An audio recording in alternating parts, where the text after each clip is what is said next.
Welcome to the Change Within podcast. My name is Gerard Uselli. This is episode 29, and the level of change per guest has really been impactful for me to understand the perspectives on and how we in society aspire ourselves to change even more throughout the process.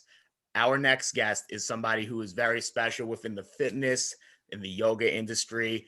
Great person from Brooklyn, and her name is Anna Lerer. Anna, how are you today? Hi, I'm doing well, thank you. Absolutely. So, something that I like to ask all of my guests, especially on the first question, is what your childhood was like growing up. Okay. So my childhood was very, very humble, to Hmm. say the least. I was born in the former Soviet Union. I like to say that it shows my age. Um, and I was grew up really, really poor, right? I grew up in what is now a tiny little country called Moldova.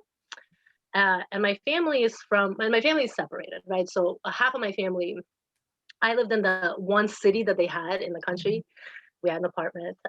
So my whole mother's side of the family lived on the countryside around it. They lived on a farm.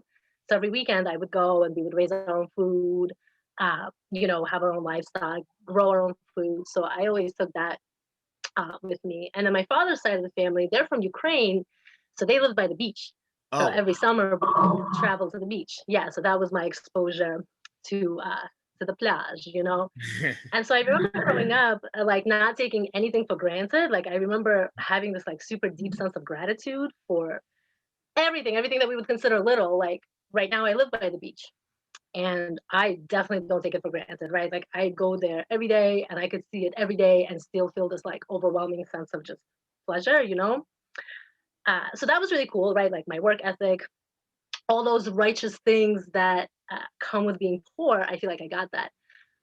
But at the same time, I feel like I gained this really deep sense of lack, right? Like this lack mindset, where things constantly feel not enough, right? Like now I make That's fairly good interesting. money, right? Like I have the highest income I've ever had in my life, and I'm still like, damn, like I still feel like I'm not doing enough. Like I still need to do more. So, uh, or like if money comes easy to me, I struggle with appreciating it, right? Like right now, I got really good at my job, so I'm not stressing so much. I'm not struggling to earn my paycheck. I'm doing what I'm now good at, and every time I get my paycheck, now I look at it and I'm like, oh, I don't feel like I deserve that. Like I didn't struggle. I'm not stressed. My face doesn't look aged today. I don't deserve this money, right? So I acquired that kind of martyrdom sense that comes with people who are poor. You know what I I mean? always like to say confidence kind of builds the cracks as far as for every glass ceiling. So the more confident you are in Yeah. something and how you're able to get through the ropes and how you're trying to get to your best set of goals, those cracks in your Mhm. glass ceiling are going to break more and more. And then based on what you're saying, it's pretty much a level of what's the next level of glass that I have to break through. Right. So I would like to look at it like that versus I have to do it because this isn't enough, right? It's a mindset difference. It's like what you're saying is like, oh, I'm doing so good at my job. How far can I go? I hit Right. my glass ceiling. I want to punch right through it, and I want to, right? Like I find that people who are wealthy grow up with that, like that mindset. They're motivated. Whereas sometimes, and I'm trying to get there, right? This is a big change I'm working on, right? To rewire that kind of upbringing so that my child grows up with what you're saying versus I have to break that glass ceiling. You know, it's coming down on me if I don't break it. Like I need to stress to break it, I and see it's what you're saying. hard to break it punching it, right? Versus it being like, oh, I hit a glass ceiling. That's it. I'm gonna punch right through that. So it's a mindset difference. Absolutely. And it's going to build more as time goes on as well. So, a question that For I sure. have for you throughout your life, especially when you were growing up, when did you feel like health and fitness became more of a priority in your life? Okay, well, it was right when I was finishing high school, and so I came to this country when I was 11. Right, I came in '97. Do the math yourself. Um, and I fell into what I guess the parents would call a bad crowd. Right, but I really just wanted friends. Like I was lonely. I was an immigrant. I barely spoke English. I kind of just wanted to be accepted. And so I fell into like a serious drug use. And, a lot of people don't know this about me, but I speak about this very freely. I'm very proud of my journey. But I became like a really heavy drug user, Mm. right? And I skipped a bunch of years of high school, right? I graduated high school a bit late. But what ended up happening is because I didn't want to give up and I wasn't going to drop out of school, I transferred to like an alternative school. And the fitness aspect came from that.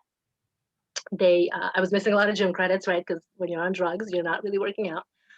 And so they set me up with an internship. Yeah. um, they set me up with an internship at a martial arts school.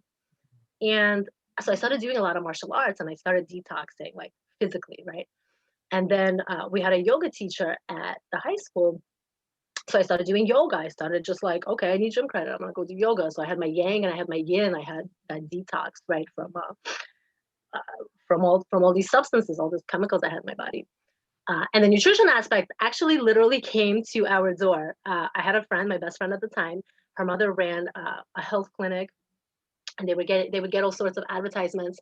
But she received a magazine, like an advertisement for this nutrition certification program.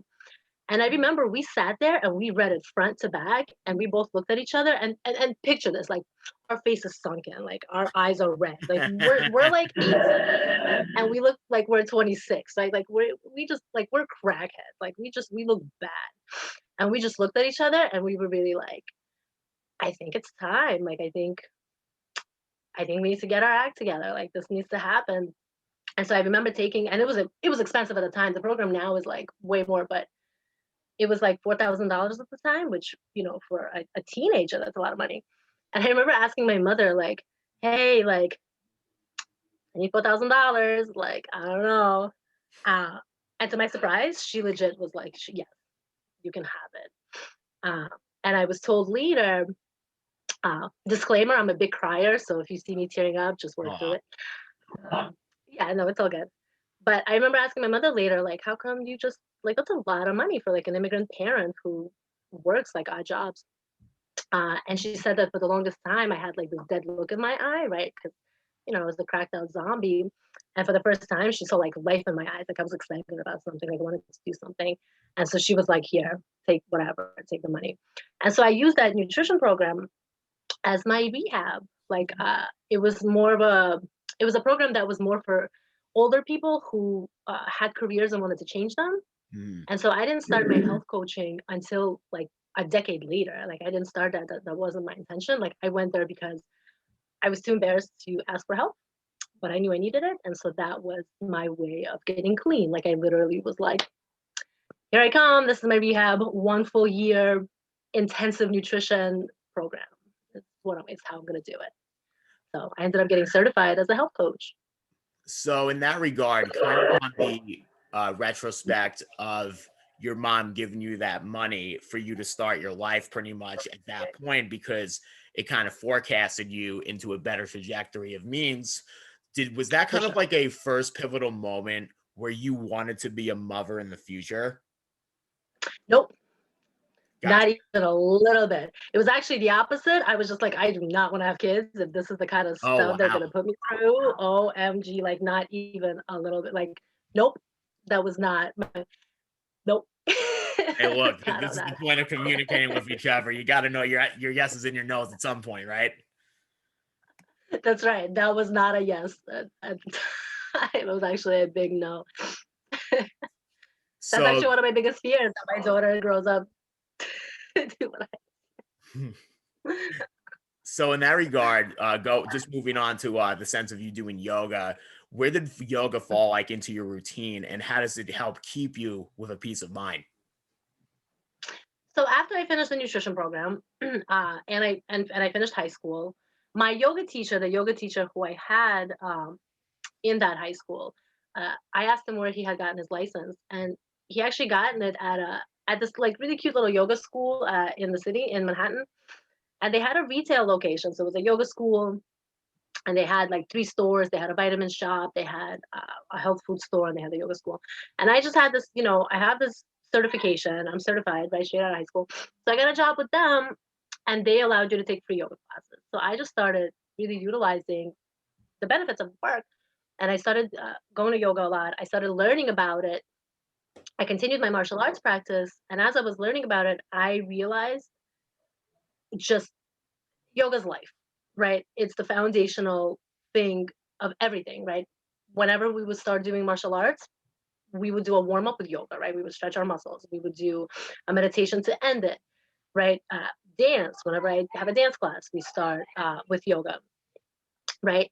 Uh, so it's just foundational for me. But I take it a little further too. I like to do it when so besides every single physical practice involves yoga for me, right? Whenever I have a problem in life, I utilize yoga as well. So we have emotions. Our emotions, they release a lot of chemicals in our body, right? Of course. And so, yeah, uh, and they get stored in certain parts of our body, right? Toxins get stored in our body. Those chemicals that we're releasing, they become toxins. They get stored in our fat. They get stored in our organs, our liver, etc. Right? So when you're doing yoga, you're literally wringing out your organs of those toxins, right? Like you're doing a twist, you're literally wringing out your liver. Now, so I have this book that tells you what emotions are associated with which organ. They're written by this doctor. And so let's say, for example, I have a problem that I don't know how to solve. Ideas are just not coming into my head right now.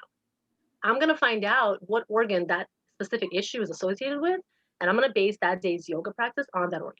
So if I'm having like money issues, right? Money issues are associated with the lower back, right? It's your foundation, your lower back, your standing.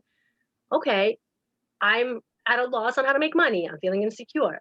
I'm going to spend, 30 to 45 minutes doing lower back opening exercises.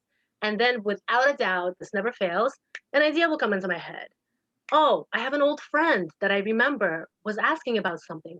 Maybe he still needs somebody to help, or and so on, right? If I'm angry, anger is associated with the liver, right? That intuitively makes sense. Think of Right. alcoholics. They're often angry, right? Their liver's messed up. Again, do a bunch of twists, turns, bring that out. It'll calm you down, right? You're breathing, you're doing yoga. So it's just a foundational practice of my entire life, right? I go into a new classroom to teach a bunch of students. I'm going to close my eyes. I'm going to do breathing exercises, right? If I'm staring at a computer too long and my eyes start to get funny, I'll do eye movements and like work out my muscles. So, uh, you know, and it offers you like super deep internal strength. I like to think of it like, if you go to the gym and you're Yeah. like pumping weights, uh, well, that's working outside in, like you're building muscle, you're ripping, you're working from the outside inwards. Eventually, you'll get those deep tissues. They'll grow, but that's gonna take a while. Whereas yoga, you're holding a position for a long time. You're strengthening. You're starting from the outside and you're working your way out, right? So you want to incorporate yoga in every practice because you're building like just the deepest strength in your deepest tissues, and you're working your way out. So if you stop lifting weights for a while, you'll see yourself deflating. Whereas if you stop doing yoga for a little while and then resume it, you get it back really quickly. You lose that a little less. It also takes a lot longer to build up, right? That's why you might not be able to touch your toes for the first 2 years of your practice. But once you can, it's hard to lose it. So it's just a foundational practice for me. Every single day begins with it. Every single physical practice begins with it. And every single emotional troubleshooting begins with it. I appreciate you foreshadowing my disclaimer for the 2-year mark of me actually doing yoga then. Yes, touch your toes. Wake up and touch your toes. Wake up and just Well, hang, I'm hang sitting forward down, for so I'm every doing a single day great for job 2 years. so far. Well, you're sitting. Just wake up and bend over every morning for like 30 seconds. I bet you will be able to touch your toes in no time. So, as you're talking a lot about teaching, I feel like it's good to bring up you being an adjunct professor at this point in your life. And something I was curious about in this case is, as you're doing your job, what was it like to virtually pivot through a pandemic? So I actually, this is something I'm really proud of. I want to pat myself on the back for the super steaming foresight that I had. I feel like the way I handled this pandemic was the best way I've handled almost possibly anything in my life. But I teach, at John Jay College, and I teach human anatomy, but I also teach 2 sections of environmental science, right? I'm super passionate about the environment, and I'm kind of a tough professor. I give a lot of assignments. They're easy, but they're a lot. And I found myself printing just a lot of paper, just giving them way too much assignments, hurting my back, traveling with them when I collected them, and that was just defeating the purpose. I remember thinking, like, I teach environmental science and I'm wasting a ton of resources. How that doesn't make sense. So I started automating my assignments, not my classes, but my assignments. So I started putting everything online, and they had to, and they're on their laptops already. They're on their phones taking notes, pretending to take notes. And so if we had a class assignment and we would do it, I would just say, hey, pull out your technology. We'll do it together. You don't have to do the paper. I'll grade it later. So when the pandemic hit and there was this huge sense of urgency to like really put everything online, all of my assignments were already there. Like I started doing that the previous semester. So all my assignments, everything, the whole setup, the whole class was already online. So that was fantastic. And so what I did was I literally gave them a week off. Like I gave them an extended spring break, right? Each of my classes meets twice a week. So they each got 2 lectures off. And I said, go get yourself together, go breathe, go do whatever you need. And I just spent the week just recording lectures, just like until my face hurt, like just talking about my material. So now we can meet on Zoom, and then they could also have my recorded lectures. But I didn't have to spend just hours and hours and hours, one, learning the program, because it's not really user friendly, right? Learning how to put all that online, and then actually doing it. It's not hard, but it's really time consuming, and I had already put in that time.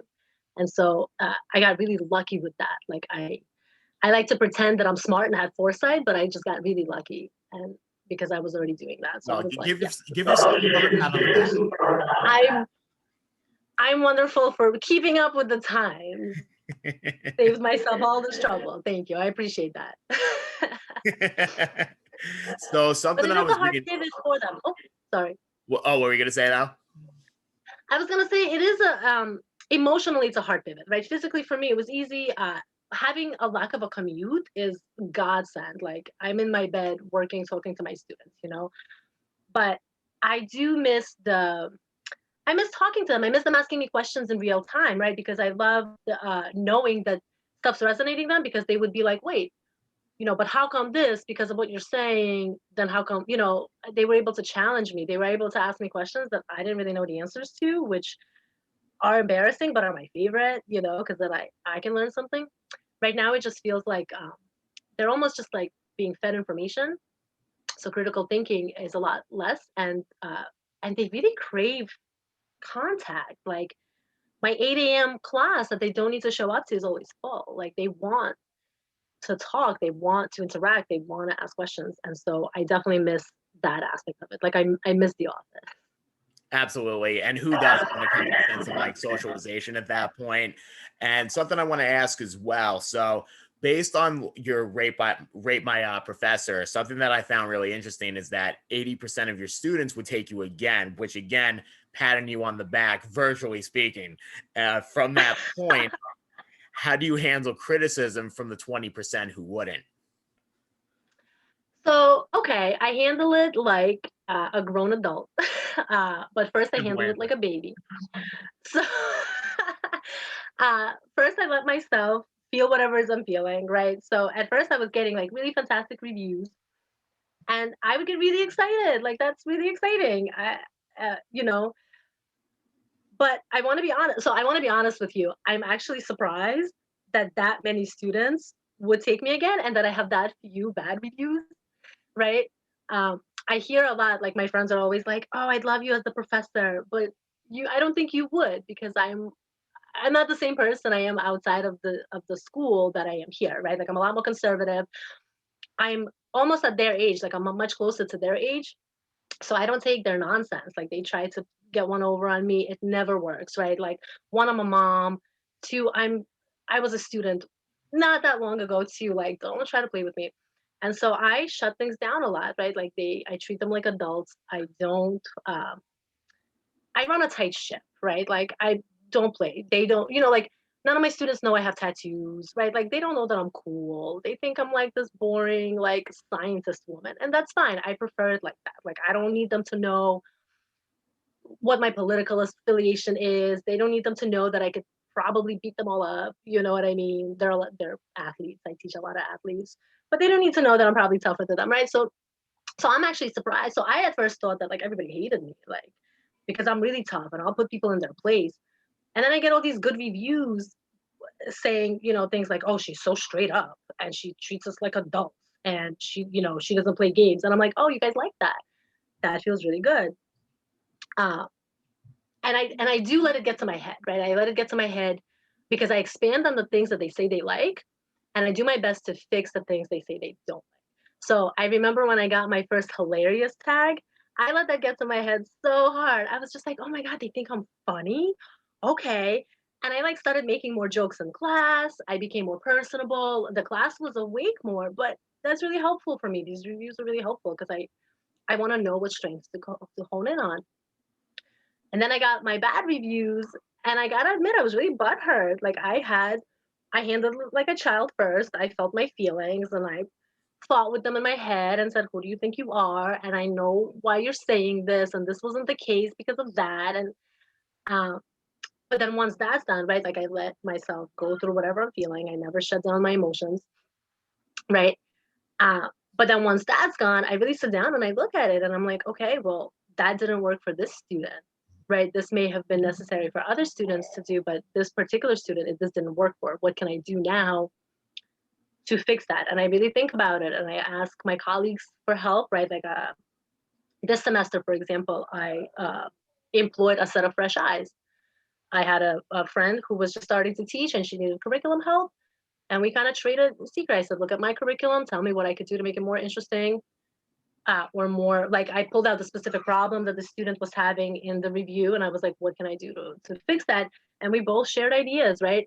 I have my strengths. I can build you a curriculum. Like you give me a topic, I need to know nothing about it. I will build you a curriculum 2 months, right? Give me 2 months, you got a semester worth of curriculum. So I can do that. But once you get that ball kind of rolling, it's easy to become stale. You know what I'm saying? It's easy to get this attitude where this is how we've always been doing it, and it's hard to change, right? So, um, and I don't ever want to get like that. And so these bad reviews, they happened kind of back to back, 2 semesters in a row, and I realized, oh, I'm getting a little stale. I've been at this job not too long. I've been here for long enough to get good and for it to be easy. I know the subjects. I could talk about everything, Mhm. but I've been here too long. It's gotten boring. Like I'm not as effective. And so I hone in on that. Like I really, yeah, go ahead. Well, what I was gonna say is that I kind of got myself started as a substitute teacher, working for the DOE, and I see that level of veteran type of mentality, 20 plus years as teachers, and it does get interesting how the styles not only change, but the sense of like that retirement syndrome is right around the corner. So there's Right, times where it's like that level of making the impact lessens throughout the remainder of their career. right. You're kind of just like, pay attention, I get paid, it's fine. I'm not there yet. Like I still want to make an impact. Like I still I have big goals. I want to save the planet. I can't save the planet if my environmental students aren't interested in the environment. If they're not, if they think I'm repeating something that they've already learned or whatever. And then you get reviews that aren't really helpful. Like one of the bad reviews is like one sentence and it says not the best professor. And I got really That's mad more at that because condescending than first, anything else. well, yes, and also I got really upset at that because one, obviously I'm not the best professor, right? Like I'm learning, I'm getting there's so much room for growth for me. So yeah, okay, sure. But two, that just wasn't helpful. How can I become a better professor for you if you're not telling me where I messed up in your eyes, right? So it's hard to put your ego aside and understand that this is how people see you. This is their truth, right? So the things that they wrote, even the good things, like I get really excited. I can't let it get to my head because this could be one person's opinion. Like I could have really reached that one student. Like I could have made one joke that this one student was just like, this chick is hilarious. I can't let that get to my head because then I'll get stale and boring and it won't work for everybody. But just the same with the bad ones, like be more helpful. Like don't just do that to kind of to poop on me, you know. Have it be productive. You don't have to like me, but if you're taking the time to leave a review, have it help me, have me become a better professor, right? So the other really bad one that I got, I appreciated it because I'm like, damn, he's like he or she, I don't know who was, like it's just blowing up my spot, blasting, you know, things that I don't like to do, or things that I'm not good at. But maybe the next students will see that I've improved, that I took it serious and I improved. And you know, one of the biggest compliments that I've ever gotten is knowing the fact that 80% of the students would take me again because for a while I was only teaching two sections of a freshman class, and then I was offered a sophomore class, the human anatomy class is a sophomore class, and I said, yeah, I'll absolutely, I'd love that. And I started seeing my old students in my class, like students Oh, really that's a started taking up great position to be my in. class. Oh my God, you don't even know. The first time I had a student repeat a class, because she passed, like, so I had a student who got an A, took the class again, and I was like, great, that's smart. She knows, you know, how I test, how to get an A in this class, great. But then I started seeing students more and more started taking my class who didn't get A's, who got not such fantastic grades. And there's other science classes they could take, right? I'm not the only professor. And it just felt really good, right? Like my 8 a.m. is always full. Um, so that's what I let. That's what I let get to my head, like knowing Something I've that it's learned over true. time as well is when you get your classes, when you get that most amount in the morning, it's kind of like the caffeine rush. It's able to get you throughout your day. For sure. For sure. I actually thought that I would like my afternoon classes better. I don't because by then they're already a little tired and sluggish. Here they're up. Most of them just had their morning coffee. You know what I mean? Exactly. Sometimes I'll even put on music to help wake them up. Like I'll be like, dance break early in the morning, you know, let's partay, like get up and move for a couple minutes, you know, and it's nice. It's more fun. I like that. I like being up in the morning. In the wrong grad school. No, note to myself Yeah. on that one. All right. So, as nutrition, of course, is part of your lifestyle, what's it like as a mother trying to guide your daughter towards healthier choices?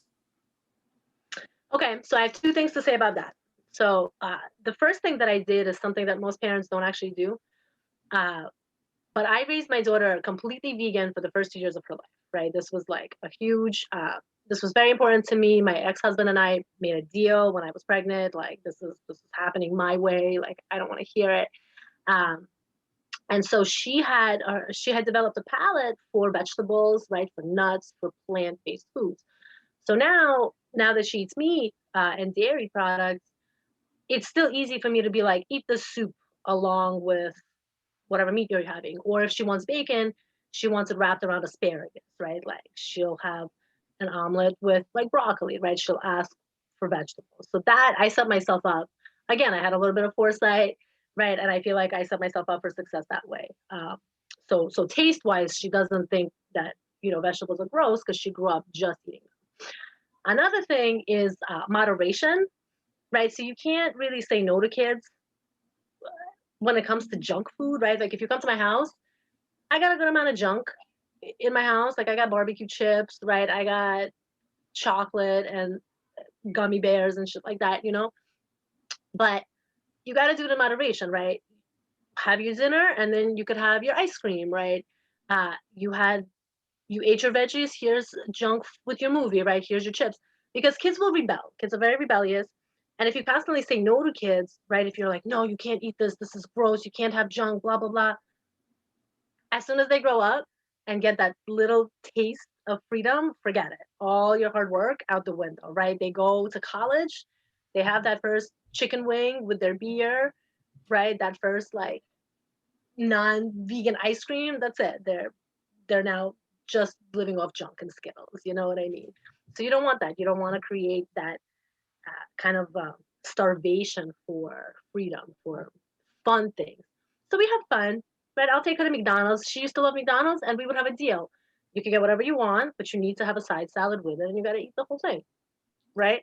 And so That's that a was no good trick. problem. I like that. right? And my friends would make fun of me because they do like, who goes to McDonald's to eat salad?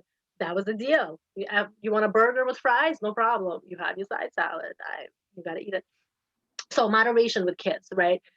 They have to you have to let them know that you got their back. And like my kid won't rebel with me if I say, I'm not giving you any more chips after this bowl. Because she'll be like, oh, okay, that makes sense. Because I'm not saying no to everything. Like she's the reaction wouldn't be, oh, mom always says no to me.